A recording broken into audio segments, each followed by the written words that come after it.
Yo les postos, bienvenue dans cette nouvelle vidéo. J'ai l'impression que le mercato est fou seulement du côté du Paris Saint-Germain, mais du côté du Real Madrid aussi on annonce du très lourd pour cet été. Mais du côté du Paris Saint-Germain, après avoir officialisé l'arrivée de Georginio Wijnaldum, une nouvelle officialisation aujourd'hui, celle du gardien de la Squadra Azzurra de la sélection italienne, Gianluigi Donnarumma. C'est désormais fait, c'est bouclé. Gianluigi Donnarumma va arriver au Paris Saint-Germain. Il est tombé d'accord avec le PSG. Son arrivée va être officialisée dans les prochains jours. Donc le contrat de l'Italien ira jusqu'en 2026 au PSG. C'est bouclé. Visite médicale mercredi après le match contre la Suisse. Et après il y aura officialisation. Il ne part pas en prêt. Il restera au Paris Saint-Germain. Tout comme Keylor Navas. Donc maintenant, qui va être numéro 1 ? Qui va être numéro 2 ? Vu les performances ces dernières années de Keylor Navas, ce serait pour moi honteux que Navas, après la saison qu'il vient de faire et les 2 dernières années au Paris Saint-Germain qu'il vient de faire, de le mettre numéro 2, c'est une honte. Alors je veux bien que Donnarumma, tu l'aies recruté pour préparer l'avenir. Plus de 250 matchs avec l'AC Milan. Titulaire à la Squadra Azzurra, titulaire à l'Euro 2021. Mais voilà, vu les performances et vu l'importance qu'a Keylor Navas dans le vestiaire, ce serait totalement honteux que Keylor Navas soit numéro 2. Après, Donnarumma ne vient pas en tant que numéro 2. On sait qu'il y a vraiment des histoires de commission là-dessous. Mino Raiola va toucher entre 15 et 20 millions d'euros de commission. Leonardo va prendre aussi son gros chèque. Alors certes, c'est une arrivée gratuite. Les 2 premières recrues du Paris Saint-Germain sont gratuites.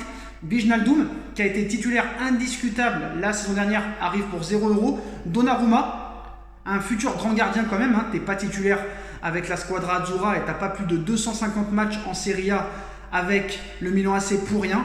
2 renforts pour 0 €. Donc apparemment il y aura une prime à la signature de 10 millions.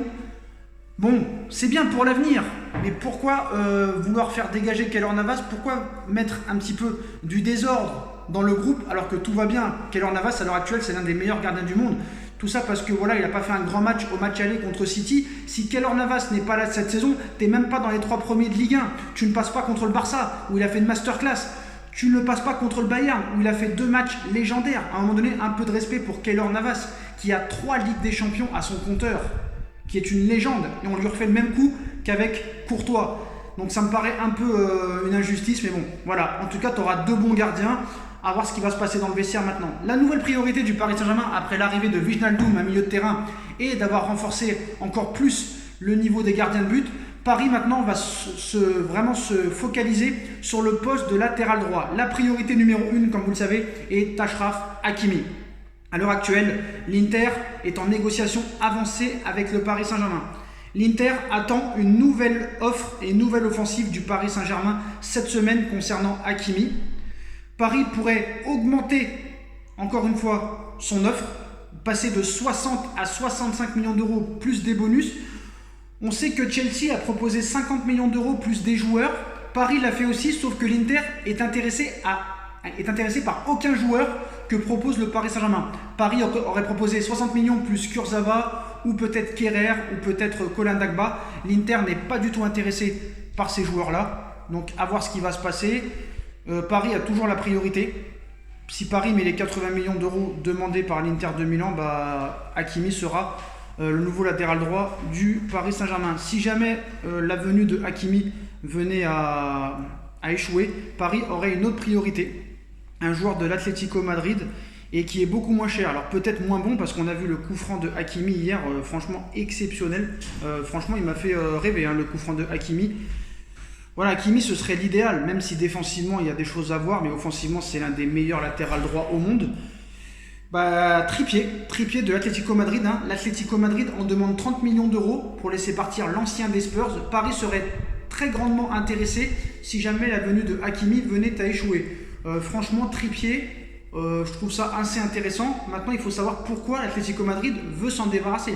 C'est ça le problème. Je pense qu'il faut tout mettre sur Hakimi, comme a fait Manchester City avec Ruben Dias. Ruben Dias a été acheté 70 millions d'euros. 1 an plus tard, c'est l'un des meilleurs défenseurs centraux du monde. Tu as été en finale de Ligue des Champions. Tu as gagné la première ligue assez facilement. Et donc voilà, si tu veux vraiment les meilleurs joueurs, l'Inter ne fera aucun cadeau ni à Chelsea ni au Paris Saint-Germain. Paris doit payer. Je suis désolé, Paris doit payer parce que, certes, pour moi, 80 millions d'euros, c'est trop cher. Je comprends que Leonardo veut faire baisser le prix. Mais à l'heure actuelle, là, c'est pour tous les clubs que l'Inter demande 80 et pas que seulement pour le PSG. Si seulement l'Inter demander 60 à Chelsea et 80 au PSG, là ce serait une injustice et là je dirais faut laisser tomber. Mais là, l'Inter c'est 80 millions d'euros ou rien pour tout le monde. Donc Paris doit mettre les sous. Voilà, si tu veux les meilleurs joueurs au meilleur poste, c'est ça qui compte. Donc si jamais Hakimi venait à venir, Paris voudrait une très grosse doublure et ne compterait pas du tout sur Colin Dagba. Et Paris voudrait peut-être garder Florenzi en doublure si jamais Hakimi venait. Donc le PSG pourrait finalement conserver le latéral droit italien prêté par la Roma qui n'était pas initialement dans les plans pour la saison prochaine, mais Florenzi pourrait rester au Paris Saint-Germain. Il y aura un entretien dans les prochains jours, une réunion est ainsi prévue entre l'agent de Florenzi et Leonardo, le directeur sportif parisien, dans les jours à venir. Des discussions concernant un possible transfert définitif à Paris auront ainsi lieu et le dirigeant pourrait garder Florenzi. On peut cependant imaginer qu'au vu des pistes mercato, Hakimi, Serge Aurier notamment aussi, Florenzi aurait un rôle secondaire s'il venait à rester pour la saison prochaine. Il serait doublure du titulaire indiscutable. Ce qui interroge maintenant, c'est l'avenir de Colin Dagba. Donc on devrait en savoir plus dans les prochains jours. Colin Dagba pourrait être vendu, Thilo Kehrer, Rafinha, Herrera, Bakker pourrait aussi être vendu, Draxler Kurzawa pourrait aussi être vendu, donc ça va bouger aussi au niveau des départs. On sait que Leonardo va aussi être jugé sur les ventes et pas seulement sur les arrivées. Donc voilà, la prochaine priorité après l'arrivée de Wijnaldum et Donnarumma, c'est maintenant le poste de latéral droit. Une fois le poste de latéral droit qui sera réglé, Paris devra s'occuper de la prolongation de Kylian Mbappé, mais aussi de chercher un autre milieu de terrain. On sait que Paul Pogba est l'une des très grandes priorités, ainsi que Fabian Ruiz ou peut-être Eduardo Camavinga. Mbappé aussi, encore une fois en conférence de presse aujourd'hui avec l'équipe de France, a tenu à mettre les choses au clair sur ses propos qu'il a dit sur le PSG il y a quelques jours à France Football. En conférence de presse, Mbappé est revenu sur sa petite phrase lâchée à France Football samedi et sa demande de recrutement à sa direction. Il s'est même un peu fâché, c'est un Kylian Mbappé un peu fâché qu'on a retrouvé aujourd'hui en conférence de presse. Les Bleus, à quelques jours de leur match contre l'Allemagne, voilà, c'est chaud avec Mbappé. On sait que ce qu'il a dit hier, notamment une phrase où il fait une demande à son président. La question que j'aimerais poser à Nasser, c'est celle que je lui pose depuis quelques temps. Vous prendrez quel joueur cet été? Une déclaration interprétée comme une forme de pression mise par l'attaquant parisien sur sa direction, alors que les négociations pour une prolongation de contrat qui vont jusqu'en 2022 n'ont toujours pas abouti et ne semblent pas bouger très vite. Donc durant cet entretien, on comprend que l'idée d'un départ du PSG est clairement sur la table. Donc il reconnaît d'ailleurs que les discussions avec sa direction n'ont pas avancé et n'avanceront pas d'ici la fin de l'Euro. Il l'a dit aujourd'hui, mon avenir au PSG, ça ne m'intéresse pas. Je suis ici pour représenter l'équipe de France avec tout le respect que j'ai pour le Paris Saint-Germain. Je suis un salarié du club.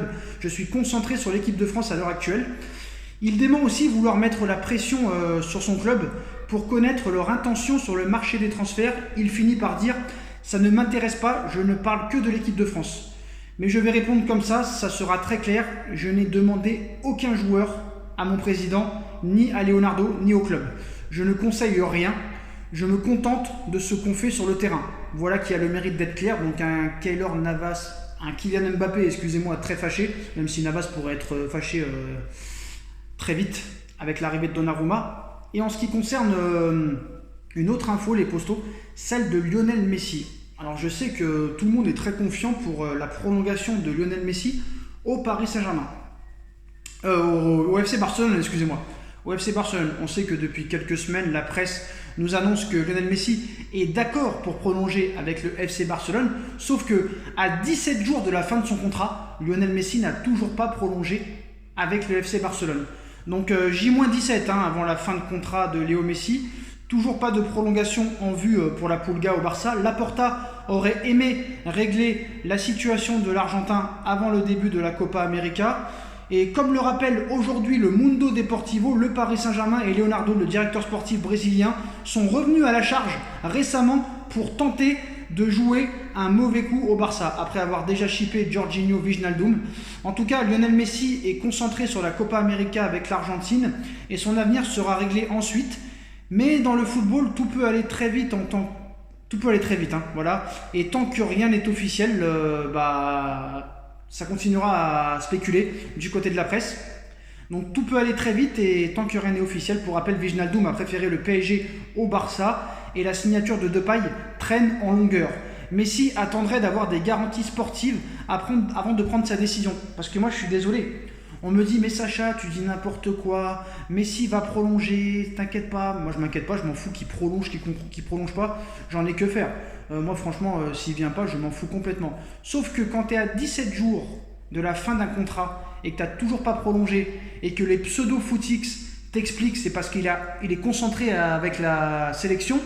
Donnarumma a commencé l'Euro, ça l'a pas empêché de signer son contrat et de passer la visite médicale dans quelques jours.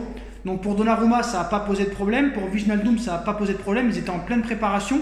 Et Donnarumma a déjà fait un match avec l'Italie. Ça ne lui a pas posé de problème pour signer son nouveau contrat avec son nouveau club. Pourquoi Messi ne peut pas prolonger avec l'Argentine? Tu lui envoies le contrat, le mec il signe. Donc je pense que tout ça est un peu bizarre. Voilà, je pense que si vraiment il aurait voulu prolonger, il aurait déjà prolongé. Je pense qu'il y a encore des négociations. Je pense que tout n'est pas réglé dans cette histoire. On est quand même à moins de 17 jours de la fin de contrat de Messi. Et le 30 juin prochain, Messi ne sera plus un joueur du FC Barcelone officiellement. Après, il y aura toujours des discussions. Voilà, on part vers une prolongation, quoi qu'il en soit. Mais tant qu'il n'y aura pas la signature sur le contrat, la presse continuera à spéculer. Sinon, on dirait Messi prolonge au FC Barcelone officiel. Laporta a proposé un contrat de 2 ans plus une en option avec une réduction de salaire. Est-ce que ça plaît vraiment à Léo Messi? Je ne sais pas. Mais le projet sportif du Barça, pour l'instant, il est néant. C'est le néant. T'as pas réussi à faire Wijnaldum gratuit. T'as du mal à faire Memphis Depay gratuit. Memphis Depay, 27 ans, tu lui proposes qu'un contrat de 2 ans plus une en option. Il n'y a pas vraiment de très grosse arrivée prévue. Agüero, 33 ans, si tu veux regagner avec des champions, je ne sais pas si c'est vraiment bien. Tant qu'il n'aura pas prolongé, il y aura des doutes. Il y aura des doutes. En tout cas, voilà, je pense que certes, c'est peut-être un objectif de Doha. Peut-être que Paris va tenter Messi encore une fois tant qu'il n'aura pas prolongé. Peut-être aussi Ronaldo à 1 an et demi de la fin à 1 an et demi de la Coupe du Monde.